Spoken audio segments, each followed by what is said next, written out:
Janapriya upscale 2 BHK 45 lakhs, 3 BHK 60 lakhs మాత్రమే. సితారా సైనిక్పురి. ఏ చిన్నయ్య, నేను ఈ రోజు చాలా సంతోషంగా ఉన్నాను. చూస్తుంటే తెలుస్తుందిలే. ఏ చిన్నయ్య, మన ఇద్దరం కాసేపు ఆ మండపంలోకి వచ్చిందావా? వద్దు వానొచ్చారు. అయ్యో, నేను నీతో మాట్లాడడానికి నేను చూడడానికి అసలు ఇంట్లో వీలు పట్టం లేదు. నేను నీతో చాలా మాట్లాడాలి. రేపు మాట్లాడుకోవచ్చులే. పైగా అయ్యగారు కూడా ఇంట్లో లేరు. వస్తే మన కోసం ఎత్తుకుంటారు. పద. హలో, యజమానురాలాగా చెప్తున్నాను, బోధపడిందా? బోధపడిందమ్మా. రండి. చెన్నమ్మాయి గారు కొండ మీద గుడికెళ్ళి వస్తామని చెప్పారు. పైగా మన చెన్నయ్య కూడా తోడెళ్ళాడు. ఇంకా భయపడతారు ఎందుకు? సాయంత్రం నుంచి వర్షం ఆకుండా కురుస్తాను. మధ్యలో కార్ రిపేర్ ఏదైనా అయి ఉంటే ఎందుకైనా మంచిది ఒకసారి వెళ్ళి చూసేద్దాం. రైట్, నువ్వు వెళ్ళి బండితి. అలాగనే.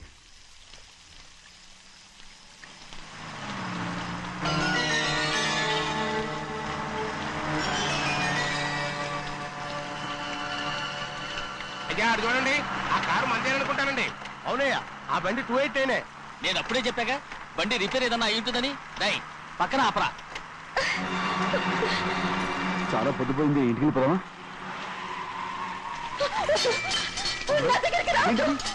నువ్వు కావాలని కారు రిపేర్ అని అబద్ధం చెప్పావు.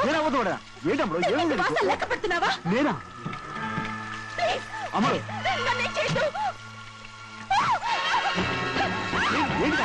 పిచ్చి పట్టిందా? నీకే మొన్న పిచ్చి పట్టింది. నా ప్రాణం పోయినా నీకు లోగను. ఏంటమ్మా నువ్వు చేసే పని? ఏంటి అమ్మడు? చూస్తారు కట్టు అమ్మడు. ఏం చూసారు? పట్టుకుంటావా? ఎవరైనా వస్తారా అమ్మడు? చెన్నయ్య,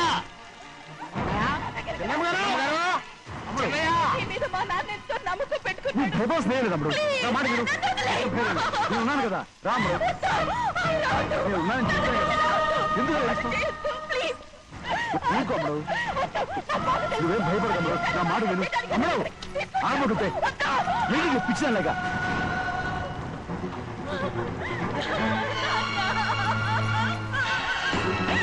ఏంటమ్మా ఇది? చెప్పమ్మా, చెప్పు. కారు పేరు చెప్పి నన్ను మండపంలోకి తీసుకొచ్చాడు.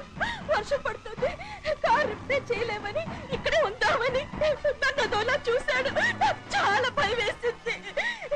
ఏ పర్వాలేదు, నడిచేదే వెళ్ళిపోదాం నేనంటే, నువ్వు విదేశాలు చదువుకుని వచ్చావు, ఆ మాత్రం అర్థం చేసుకోలేవా? ఈ ఒక్క రోజుకి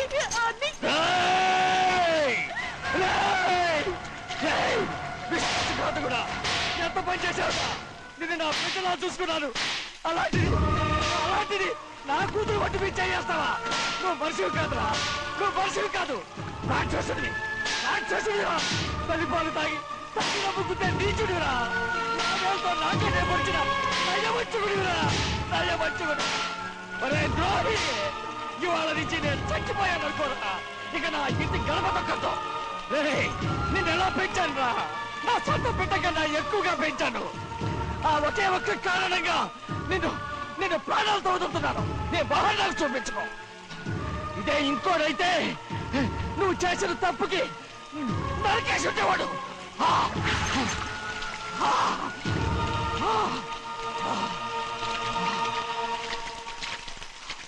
పదమ్మా, రే రండా. ఇవాళతో వాడికి మనకి రుణం తిరిగిపోయి.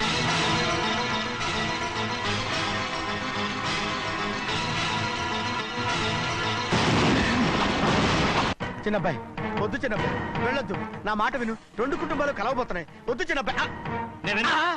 చిన్న వెళ్ళొచ్చు, చిన్న నా మాట విని. చిన్న వెళ్ళొచ్చు, చిన్న వెళ్ళొచ్చు, చిన్న వెళ్ళొచ్చు. చిన్న ఆగో, ఎక్కడికి వెళ్తున్నావు? ఒక నౌకరేదవా నా అక్క కూతురు ఒంటి మీద చెయ్యేశాడని తెలుసు కూడా నన్ను నోరు మూసుకుని కూర్చోమంటావా? అటు తప్పుకున్నాయా? వాడి కాలో చెయ్యం నరకందే నేను నిద్రపోను. నరికేస్తే నీ పక్క చల్లారిపోతుందా? అందుకని పరువు పైన పర్వాలేదని చేతులు ముట్టు కూర్చోమంటావా? పొర్రుందిరా నీకు? వాడిని చంపేసి జైలుకి వెళ్ళి కూర్చుంటావా? పర్వాలేదు, జరిగింది విని గాజులు తొడుక్కుని కూర్చోవడం కంటే అదే మేలు. ఊళ్ళో నలుగురు చేత మొహం మీద ఉమ్మయించుకోవడం కంటే జైలుకి వెళ్ళడమే మేలు. తప్పుకో. వద్దు బాబు, నేను చెప్పేది కొంచెం విను. మా నాన్న చిన్నయ్య నెత్తి మీద పెట్టుకుని ఊరేగాడు. ఇప్పుడు ఆయనే నిజం తెలుసుకుని బయటకు గెంటేశాడు. ఆ శిక్ష వాడికి చాలు. కానీ మీ చెల్లెలు పరువు పోయిందే, దానికి కారణమైన వాడిని నేను ఊరికే వదిలేయాలా? నువ్వు వాడిని నరికేస్తే జరిగింది మాసిపోతుందా? పోదు. కానీ కోపం కొంచెమైనా తగ్గుతుంది కదా. 2 రోజులు ప్రశాంతంగా ఉంటే అన్ని కోపాలు పోతాయి. అవును, నువ్వు కూడా 15 సంవత్సరాలుగా ప్రశాంతంగానే ఉన్నావు, కానీ మీ నాన్నకి నీ మీద కోపం పోనేలేదే. అలాగే నేను కూడా. తప్పుకోవద్దు.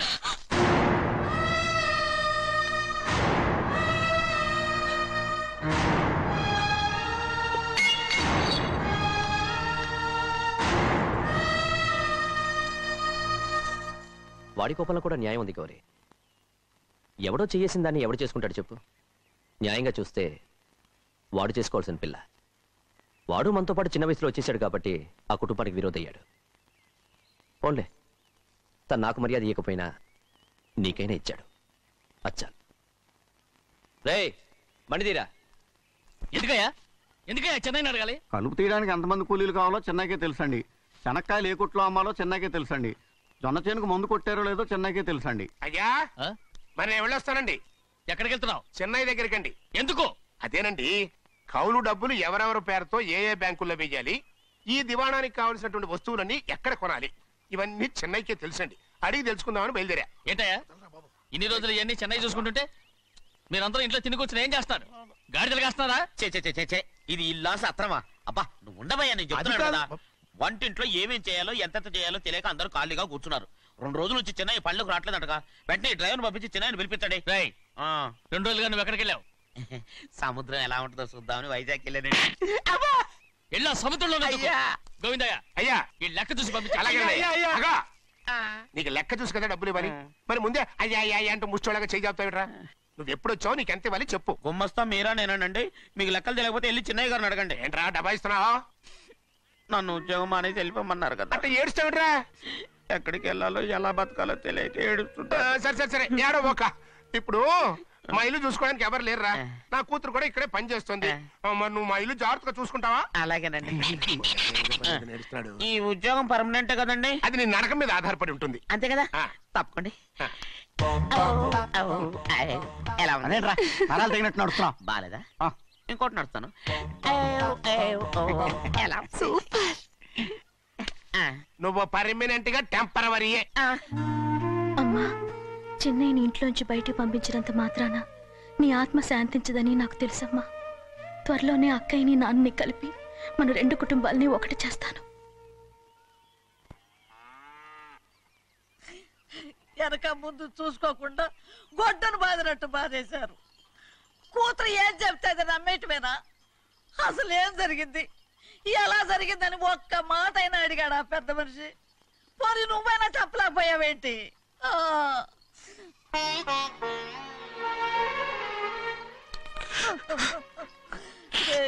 చిన్నయ్య ఏడుస్తున్నావయ్యా? పెద్దయ్య కొట్టాడని బాధపడుతున్నావా? అబ్బే, పెద్ద కొట్టిన దెబ్బలు కాదని నేను బాధపడుతుంటా. ఈ నెలలో ఒక్కరోజు కూడా నేను ఆయన విడిచిపెట్టి ఉండలేదు. అలాంటిది 2 రోజులు అయిపోయింది ఆయన చూసి. అదే బాధగా ఉంది.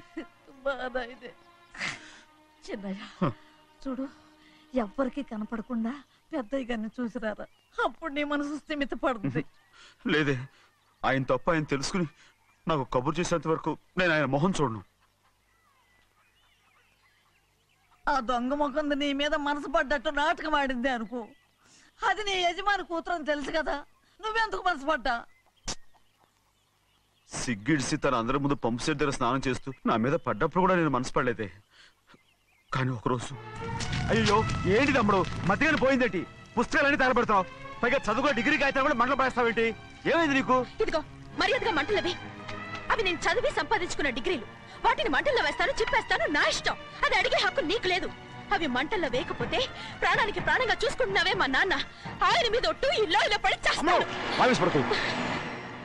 వెయ్యి.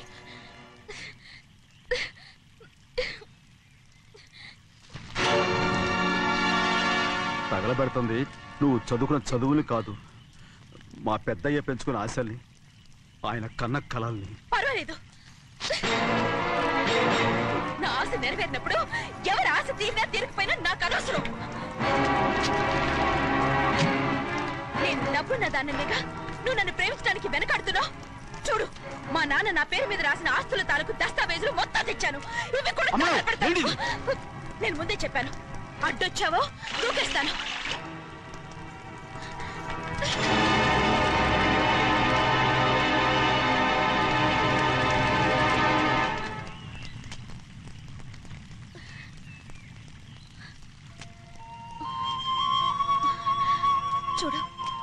అప్పుడు నేను ఒట్టి ప్రభావతిని, నాకు చదువు లేదు, డబ్బు లేదు.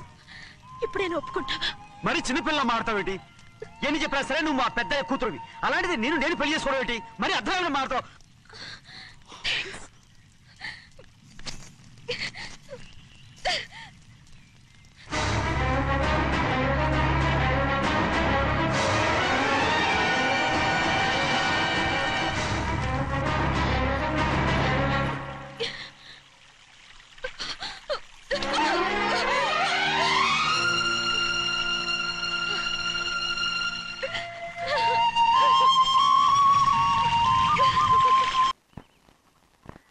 ఆ రోజు తగిలిపెట్టిన కాగితాలన్నీ నకిలీవైనా ఉండొచ్చు. తనకు తెలుసుగా నేను చదువురాని మొద్దునని. ఆ పాపిష్టిది ఎంత నాటకం ఆడింది, నీ మీద ఎంత పగబోనింది. అసలు నువ్వు చేసిన తప్పేమిట్రా?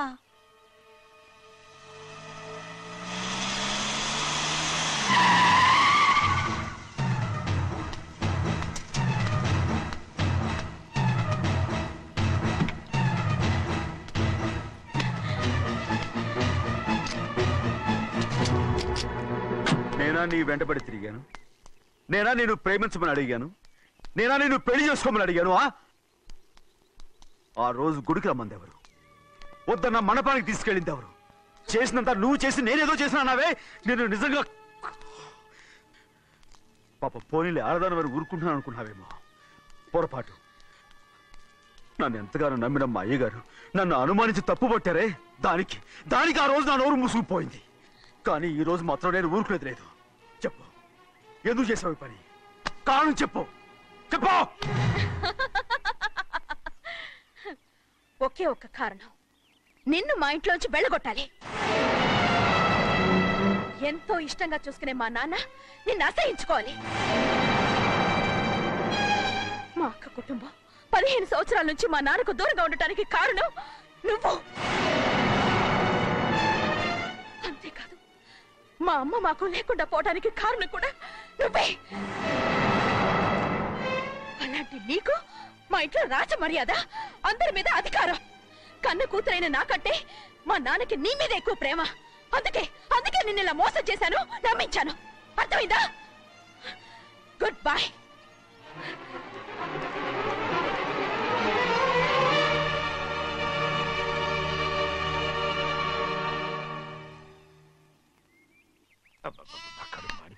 ఏంటి నాన్న, బాగా ఆకలేస్తుందా? అవునమ్మా, ఇడ్లీ దమ్మని ఆ బస్సు గాని పంపించి 2 గంటలైంది. అప్పటికి ఆలస్యం అవుతామని నా బండి కూడా ఇచ్చి పంపించా. సంతోషించాం. ఏంట్రా ఇంత ఆలస్యంగా చచ్చావు? మరే దీన్ని నడిపించకరావద్దేంటి? అదే నేనైతే లగెత్తుకు వచ్చేసేవాడిని. అంటే ఈ బండి నడపడం నీ చేత కదా? మరి ఎందుకు తీసుకెళ్ళట్టు? ఏమో మీరు తీసుకెళ్ళమన్నారు, కర్మ తీసుకెళ్ళాను. కర్మ. సర్లే, ఆకలి చచ్చేట్టుగా ఉన్నా. ఇడ్లీలు ఎక్కడా? అదిగో మూటలో వచ్చేస్తున్నాయి. నోట్లో ఇడ్లీలు రావటం ఏంట్రా? ఒరే, ఈయన నంబర్లే గానీ మూట దింపి ఇప్పి చూపించండి. అట్టగానండి. ఇన్ని ఇడ్లీలు తెచ్చావిడ్రా? మరి 494 రూపాయలకు ఆ మాత్రం ఇడ్లీలు రావేంటి? 494 రూపాయలకి ఇడ్లీలా? మరి అదే చెప్పడమే చెప్పేస్తారు, ఆ తర్వాత మర్చిపోతారు. మనీ నాగమణి. నాగమణి ఏంటండి? ఏంటంట? అప్పుడు మీ నాన్న నాతో ఏం చెప్పాడు? ఉండండి, ఆలోచించుకుని చెప్తాను. ఏంటమ్మా, ఫ్లాష్ బ్యాక్ వెళ్తున్నావా? అవును. బాబా ఆకలేస్తుందిరా. ఆ రామస్వామి హోటల్కి వెళ్ళి కాస్త తెచ్చిపెట్టు. నాకు కూడా ఆకలిస్తుందండి. నువ్వు ఏదైనా తిని నాకు మాత్రం ఒట్టి ఇడ్లీ పడరా. ఇదిగో ఈ నోటు ఎంతో తెలుసా? నేనేమన్నా తెలివి తక్కువ అనుకున్నారా? 500 నోటు. అబ్బో, నువ్వే దీన్ని అచ్చుకుతున్నట్టుగా మాట్లాడుతున్నావే. చాలా ఆకలేస్తున్నాయి, బండి వేసుకెళ్ళి తొందర తీసినప్ప. ఇదండి జరిగింది. చిల్లర లేదు కదా అని 500 రూపాయలు నోటు ఇచ్చి పంపిస్తే మొత్తం ఇడ్లీలు పట్టుకొస్తా ఉంటా. నీ నోట్స్ చెప్పు. ఆకలేసేస్తుందమ్మా. చట్నీ సాంబార్ ఇదిరా? ఇచ్చాడండి. ఇది నేనే వద్దన్నానండి. ఎందుకని? మరి అదే మళ్ళీ మర్చిపోయారు. నాగమణి, మీ నాన్న నాతో ఏం చెప్పాడు? అయ్యో అయ్యో, చట్నీ సాంబార్లని ఎన్నిసార్లు ఫ్లాష్ బ్యాక్ వెళ్తారా? తిని నాకు మాత్రం ఉట్టి ఇడ్లీ పడరా. ఇదిగో ఆయనకు అర్థమయ్యట్టు మళ్ళీ చెప్పు. నాకు మాత్రం ఒట్టి ఇడ్లీ పడరా. అయ్యో, నువ్వు నా కంటి ముందు చెప్పా. ఆయనతో పాటు నేను బయటికి వెళ్ళిపోతాను. ఎందుకంటే ఆయన నేను మీ దిక్కుమాలిన ప్రేమ కథ వినే ఓపిక ఎవ్వరికి లేదమ్మా. అయినా నువ్వు అనేది ఏముందిలే, అతను లేకుండా నేను బతకలేను అంటావు అంతే కదా. అయితే ఓ కండిషన్ రా. ఏంటి? నువ్వు చాలా తెలియగలవాడవని ఈ ప్రపంచానికి, నీ ముఖానికి ప్రపంచం దాకా ఎందుకు గాని ఈ ఊళ్ళో నిరూపించుకో. నా కూతురు నీకు ఇచ్చి పెళ్లి చేస్తా. వాకే వెరీ వీచి. అయితే నువ్వు ఇంటి బయటికి వెళ్ళరా. బయటకెళ్ళరా. రండి. అయ్యయ్యో నాకు కాళ్ళు చేతులు ఆటలు లేసే. మీరెందుకు వచ్చారయ్య గారు? కబురు పెడితే నేనే వచ్చేదాన్నిగా. కూర్చోండి అయ్యా, కూర్చోండి. చిన్నయ్య టౌన్కి వెళ్ళాడు, ఏదో కొట్లో పని చేస్తున్నాడు. దాన్ని ఎవడు మార్చగలడు? నేనేం వాడిని చూడటానికి రాలేదు, నిన్ను చూడటానికి వచ్చాను. అవును, వారం వారం డబ్బుల కోసం వచ్చేదానివి 2 వారాలుగా ఎందుకు రాలేదు? అయినా నా బాధ్యత నేను చెయ్యాలిగా. ఇదిగో తీసుకో. డబ్బొద్దండి. నీ మనవడిని నేను ఇంట్లోంచి తరిమేశాను వద్దంటున్నావా? ఇది నీ మనవడి కోసం కాదు, నీ కొడుకు కోసం నేను చెయ్యాల్సిన బాధ్యత. ఆనాడు ఊరంతా నా బిడ్డ తప్పు చేశాడన్నా, మీ మనసుకి మాత్రం తప్పు చేశాడనిపించలేదు. ఈ రోజు నా మనవడు కూడా ఏ తప్పు చేయలేదు. ఆ విషయం మీరు తెలుసుకుని వాడిని ఏ రోజు పనిలోకి రమ్మంటారో ఆ రోజే డబ్బు తీసుకుంటాను. నీ మనవడు చేసింది నేను కళ్ళారా చూశాను. దాని గురించి మాట్లాడాలంటే నాకే అసహ్యంగా ఉంది. డబ్బు తీసుకుంటావా లేదా? వద్దు బాబు. ఈ రోషమైన నాలో నేను చూస్తాను.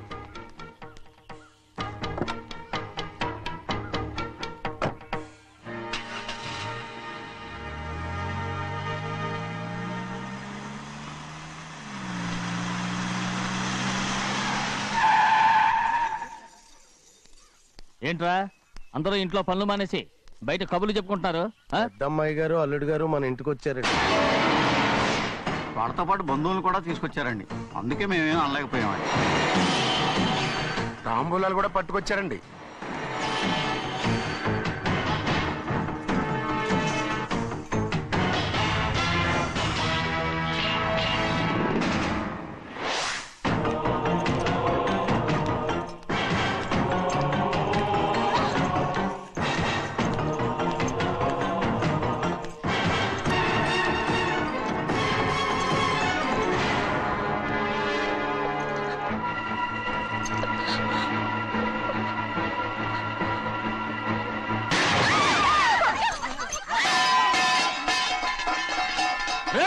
అయ్యా 15 ఏళ్ళైంది బంధాలు తెగిపోయి. ఎంత ధైర్యం ఉంటే మళ్ళీ ఈ ఇంట్లో అడుగు పెడతారు? ఎవరు రాయి గాడిదల్ని లోపల రానిచ్చింది? ముందు వీళ్ళందరినీ మెడబెట్టి బయటికి గెట్టేయండి. నేనే వాళ్ళని రమ్మన్నాను. ఎందుకు రమ్మన్నావు? నా పెళ్లి గురించి మాట్లాడడానికి. నీ పెళ్లి గురించి మాట్లాడటానికి వాళ్ళెవరు? నా తోడ పుట్టింది, మీ కన్న కూతురు. దాని మెడలో తాళి పండే రోజునే ఆ వర్షం మారిపోయింది. తాళి కట్టించుకుని వేరే ఇంటికి వెళ్ళినంత మాత్రాన మీ కూతురు కాకుండా పోతుందా? ఈ విత్తనవాదం వద్దు. రమ్మని చెప్పింది నువ్వే, వాళ్ళని పంపని చెప్పు. అంత కాని పని మేమేం చేశాం బావా? ఇంకోసారి బాగా అంటే మర్యాద తక్కదు. మీ చిన్న కూతురు పరుగు పోయినప్పుడు ఏమైందో ఈ మర్యాద? అది నా సొంత విషయం రా. నాకు సొంత విషయమే. ఏంటో నీ సొంత విషయం? అక్కడ నిలబడిందే అది నా అక్క కూతురు, చేసుకునే హక్కు నాకుంది. అందుకే పిల్లని అడగడానికి వచ్చాం. చెప్పు తీసుకొడతాను. మీ అక్క పోయిన రోజునే ఆ బంధాలు తెగిపోయాయి. నా కూతుర్ని ఎవరికి కట్టబెట్టాలో నాకు బాగా తెలుసు. కానీ నా పెళ్లికి నా ఇష్టం కూడా ఉండాలి నాన్న. ఓహో, వీడిని ఇష్టపడ్డావన్నమాట పెళ్లి చేసుకోవటానికి? కాదు, తల్లి ప్రేమకి ఎలాగో నోచుకోలేకపోయాను. అట్లీస్ట్ ఆ ఇంటికి కోడలుగా వెళ్ళి అక్కలోనైనా అమ్మని చూసుకుందామని ఆశపడ్డాను. నీ ఆశ నే బతుకున్నంత కాలం తీరదు. ఎందుకు తీరదు? నా పెళ్లికి మీ అనుమతి అవసరం లేదు. నేనిప్పుడు మేజర్ని. ఎవరితో మాట్లాడుతున్నావే? ఆయన మనకు జన్మనిచ్చిన తండ్రే. ఆయనకిష్టం లేకుండా నీ పెళ్లి జరిగిపోతుంది అనుకుంటున్నావా? నువ్వు మేజర్ అంటున్నావే. ఇంతవరకు నిన్ను చదివించి పెద్దదాన్ని చేసింది ఎవరు? విదేశాల్లో చదివినంత మాత్రాన నోటికొచ్చినట్టు మాట్లాడతావా?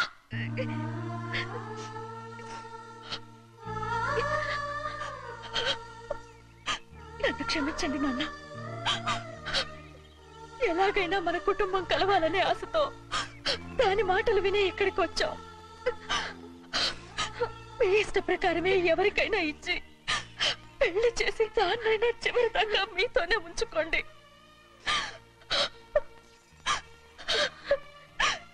వెళ్ళొస్తానన్నా. ఎందుకు వదినా వెళ్ళొస్తామని చెప్తున్నావు?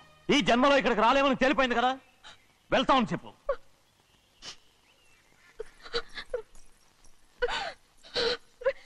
గోవిందయ్య, అయ్యా ఈ దరిద్రాన్ని బయటపడి. అలాగేనండి.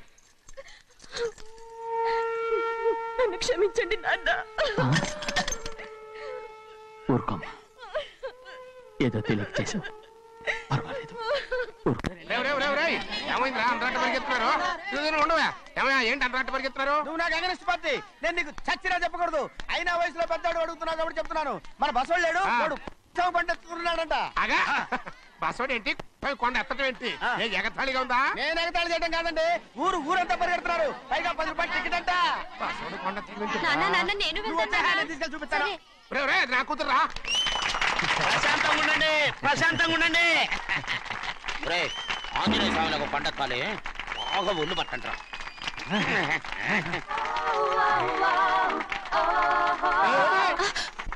ఆడ కొండనెత్తే పోతే నిన్నెత్తిపోతాడు.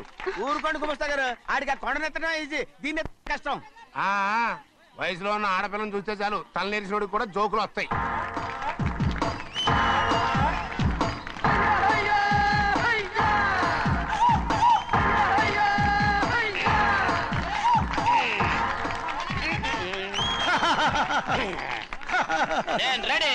ఏంట్రా రెడీ? కొండనెత్తు. ఓ 50 మందిని పిలవండి. ఎందుకు?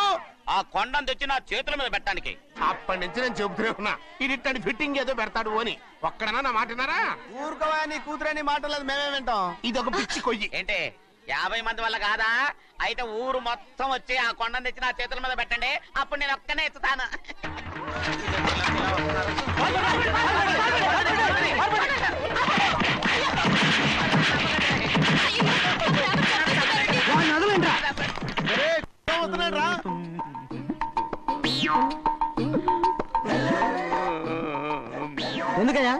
ఎందుకయ్యా అమాయకుని పట్టుకుని అందరూ చిత్త కొడుతున్నారు? అమాయకుడా?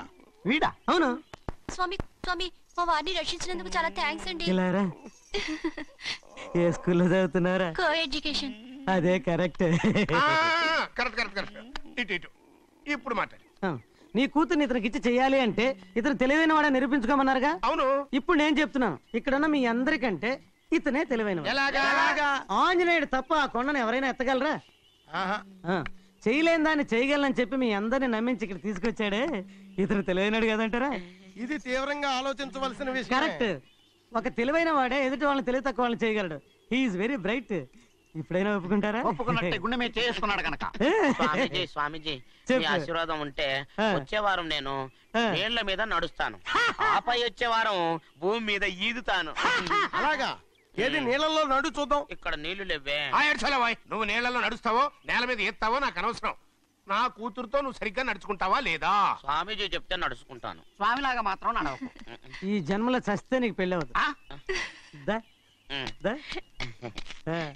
చేతులు కలపచ్చుగా, భజన వాయించండి. వెళ్ళొస్తాను. ఏంట్రా? అది నా పెళ్ళం చెయ్యి. ఓ సారీ, నా చేతి కర్ర అనుకున్నాను. స్వామీజీ అంటే వీడు కర్రను వదిలేసి కన్నీని ఎత్తుకెళ్తున్నాడు. And for more videos, please subscribe to iDream. Please subscribe to iDream. Please subscribe iDream. And please subscribe to iDream. For more videos, subscribe to iDream. please like, share and subscribe to the channel. Congratulations, iDream. Subscribe to iDream. Subscribe to iDream. So subscribe to iDream Media. iDream ki iDream team andarki huge congratulations. Please subscribe iDream Media. Please subscribe to iDream. Subscribe iDream. Please subscribe to iDream. iDream అంటే నా కళల channel subscribe చేసుకున్న నోరు తిరుగుతలేదు, మీరైతే గంట గుర్తు కొట్టండి. For more such videos, please subscribe to iDream. Subscribe to iDream. Please subscribe to iDream. Please subscribe iDream Media. Please do subscribe to iDream. Please subscribe to iDream Media. For best entertainment and information, please subscribe iDream. And don't forget to subscribe to iDream.